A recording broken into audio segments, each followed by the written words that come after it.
G'day guys, on this C-Class the transmission's leak, and behind this plate is this connector and those O-rings leak.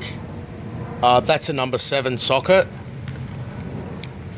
okay, and the harness untwists and releases, and you just remove that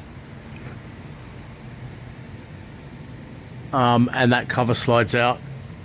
So you can see from here the wiring's not even apparent. There it is there. There it is there, running up there in the plastic sheath. But you can't see it from here. It doesn't look like it exists. That's what's in there. Okay, and the connectors, the pins coming out of the gearbox, the males, obviously there's only one position you can see it. And it pushes in. And that's a number 7. And that's that. Hope it helps.